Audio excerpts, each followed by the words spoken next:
జయనద్ మండలం కోర శ్రీ లక్ష్మీ వెంకటేశ్వర స్వామి కళ్యాణ బ్రహ్మోత్సవాల్లో భక్తులు అధిక సంఖ్యలో పాల్గొని తరించాలని ఆలయ కమిటీ సభ్యులు కోర గ్రామస్తులు కోరారు. మంగళవారం ఆదిలాబాద్ పట్టణంలోని ప్రెస్ క్లబ్లో మీడియాతో మాట్లాడారు.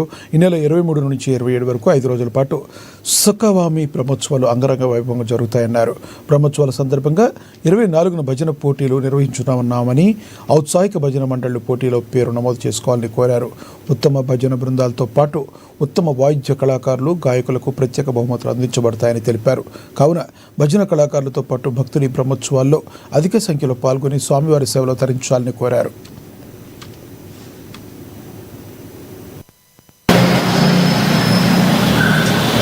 శ్రీ పద్మావతి అలవేలుమంగ సమేత కళ్యాణ వెంకటేశ్వర స్వామి బ్రహ్మోత్సవాలు కూర గ్రామము జైనత్ మండల్లో ఆదిలాబాద్ జిల్లాలో నిర్వహించడం జరుగుతుంది.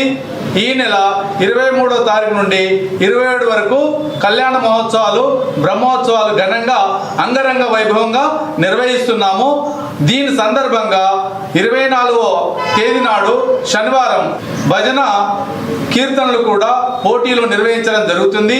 మరి ఉత్సాహవంతులైనటువంటి భజన టీం వాళ్ళందరూ కూడా ఈ భజన పోటీ లోపల పాల్గొనాలని మా గ్రామం తరపున మేము కోరుచున్నాము.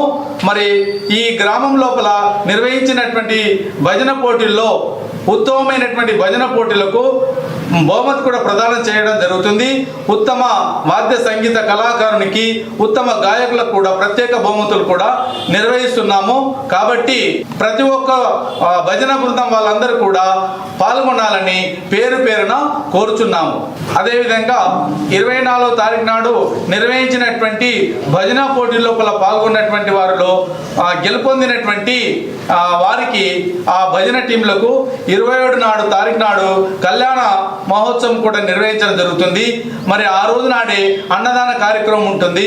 మరి ఈ కార్యక్రమంలో భక్తులందరూ కూడా అధిక సంఖ్యలో పాల్గొని మరి కళ్యాణ మహోత్సవాన్ని మీరు బాగా తిలకించాలని మేము కోరుచున్నాము. అదేవిధంగా బహుమతులు కూడా ఇవ్వడం జరుగుతుంది. మరి భజన పోటీల వాళ్ళకు కూడా ఏ లాంగ్వేజ్లో, మరాఠీలో కానీ, హిందీలో కానీ, తెలుగులో కానీ ఏ లాంగ్వేజ్లో పాడినటువంటి